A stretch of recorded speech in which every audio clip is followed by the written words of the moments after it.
and the activity is wound up in the ring, and I bring in now my former broadcast partner and the chairman of the New York State Athletic Commission, Randy Gordon. Have some thoughts about the end of MSG boxing here? Well, Sam, it's a very nostalgic night, a very sad night for me. I'm a boxing junkie through and through and through, and I wanted to do so much for boxing in New York, and I believe we have. We've rejuvenated it all over the state. There's new promoters. Ron Scott Stevens is going great guns around the state. David Meyerowitz has shows out on Long Island. He's rebuilt Long Island again, upstate, Rochester and Utica and Buffalo and Syracuse and Albany, ESPN, if I can mention them, in USA, and everybody else has come into New York, and now it ends right here. I have to blame this right here on a lot of things. I think the media has been very, very cruel. The boxing writers, I've taken to calling them the New York negatives. I'm very, very disappointed. There's no more Red Smiths. There's no more Bob Waters, Arthur Daley's, and guys like that, Rudyard Kipling's. They're all gone. And the whole new breed, they're nothing but negative guys. They're a bunch of great guys to party with. But when they sit down, they watch the fights over the last 5, 6, 7 years. I find they can be very cruel. They can be very cynical. There are so many young fighters, like you just saw Lonnie Bradley. I don't see the poor man getting any ink at all. And to me, it has been horrible, and I think they are a big part of what has happened here at MSG. I'm sad. We talk about some of the prospects being affected, some of the young fighters being affected, the up-and-coming fighters. The established fighters will probably do well. What happens to them? Where are their venues now? Well, Bobby has some big plans. Bobby Goodman has some real big plans. I've been hearing about some of them. Madison Square Garden is not dead as far as boxing. There will be more fights. I've been hearing about a lot of big things that are going to happen here. I would really expect Junior Jones to be back here again. I would expect the likes of Julio Cesar Green, who I think is the toughest fighter to come out of New York in decades. And I think Gil just may agree with that as far as toughness is concerned. There are a lot of guys. You're going to see them. There will be boxing here. Riddick Bowe has told me that the day that Mike Tyson gets out of jail, he wants to fight, and you better believe it's going to be at Madison Square Garden or Yankee Stadium. So New York is far from dead with boxing, but as for the Paramount, as for Madison Square Garden, boxing as we know it, yes, it's gone.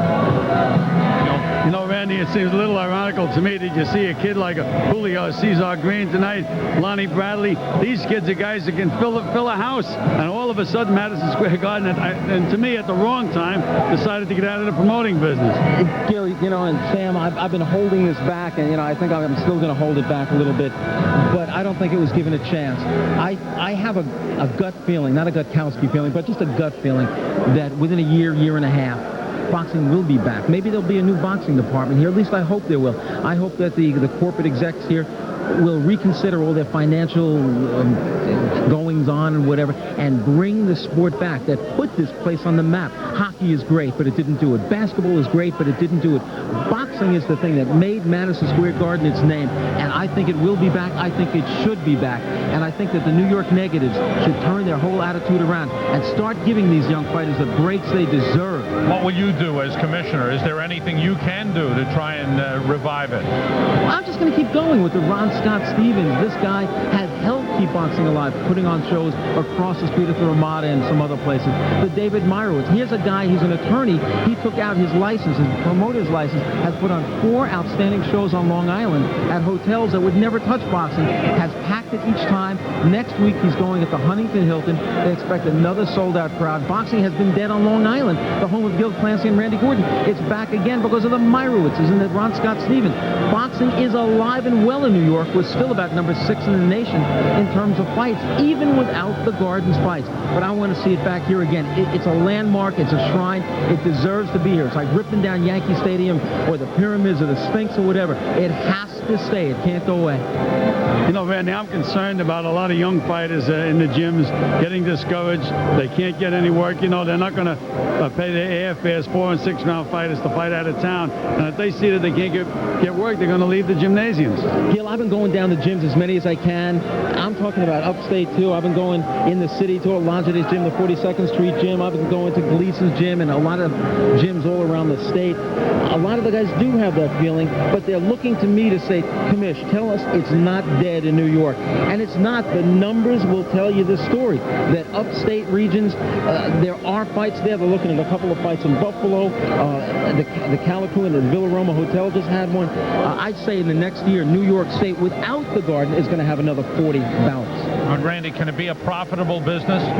I think that's what we're talking about in light of what happened here at Madison Square Garden in Paramount. Can it be made a profitable business? I believe it can. I really can. I'm not privy to the numbers, what kind of numbers the corporate guys are talking about. I think this had a lot to do also with not just with the New York negatives. It had to do with the Senate hearings that went on. A lot went on there, and I think everything came back. But there are two different kinds of fights, Sam. The mega fights, the stuff that you and Gil call on pay-per-view all the time, and then there's the club fights, the kinds that the Meyerowitz and the Ron Scott Stevens and other club promoters all around the nation put on, and that's where the bigger guys are born. Riddick Bowe started in club fights, Ali started in club fights, they all did. And that's the spawning grounds. Those are the things that are not dying, but popping up more and more in New York and around the country. Okay, thanks for being with us, and good luck, Randy. It's a sad night, Sam.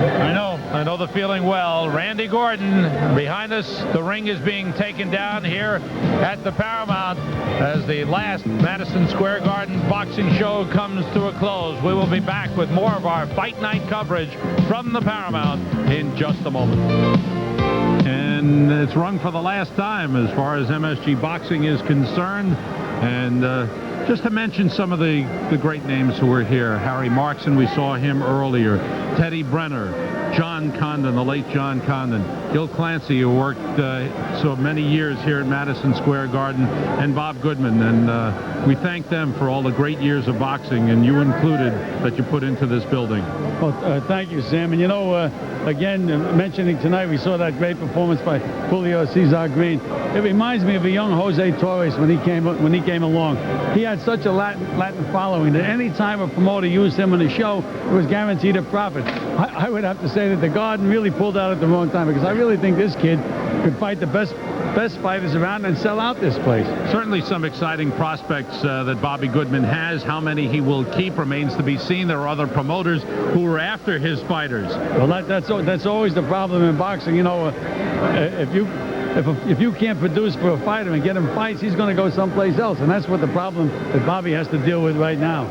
In looking at this final night, just some reflections and some thoughts. The fight of Juan Negron and Peter Nieves, and indeed on the judges' scorecards, Nieves was ahead by 1 point on 2 of the cards and was even on the third when he was knocked out by the big left hook of Negron. And we had Nieves further ahead. That's right. And that one big left hook where Negron is such a powerful puncher that at any time that can happen. And Aaron Davis, he'll be fighting next month for the World Championship. Junior middleweight division, came out a lot sharper. Looks like he worked a lot harder in the gym to prepare for this fight, just to stay sharp and get ready for that title shot. Well, he knows how close the title shot is right now, and you can see the motivation was there a little more than it was in his previous fights. And I'm looking forward to him doing a very good job overseas. Well, over these last few years, we've had some great moments, some classic moments here, and we've been on the road with MSG Boxing and took it around the country. Corpus Christi to Charleston, South Carolina, and Fort Worth, Texas.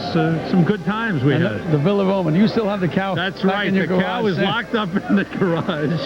Well, you never got lost, did you? No, because you let the cow out of the garage. I think that was part of the fun. The couple of years that the Felt Forum was closed down, we were able to get around the country with MSG Boxing, and that was I thought it was a great time for MSG Boxing to kind of spread the word. One of the highlights I remember being in St. Joe's, Missouri, with Riddick Bowe on the undercard, and the ring announcer was Rock Newman. Yes, the great announcer, Rock Newman. He may have to give up managing fighters and become an announcer. How about some of your thoughts about the last few years? Oh, Sam, we just have had so many real good times. I remember the night again in St. Joe, Missouri, with the blizzard. We didn't know what to do, and the ring announcer couldn't make it, and sure enough, Rock Newman was in there doing a job, and Riddick Bowe did his job that night too. And you got me a Stetson hat. Yeah, I certainly did, Sam. Howdy. Kept my head warm. Howdy, Sam. Howdy. I'm going to miss it, partner. I am too, Sam. Gil Clancy, thanks for everything. We'll be back with a final word on our Fight Night coverage, our last MSG Boxing show,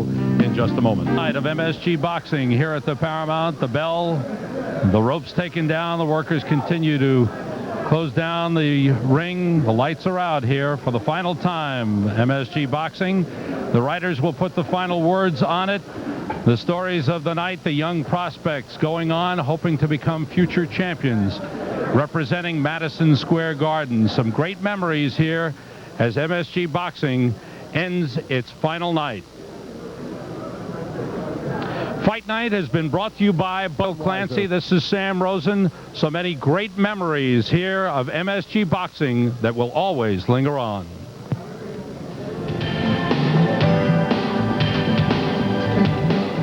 The Garden was the mecca of boxing. He was the greatest of all boxing symbol.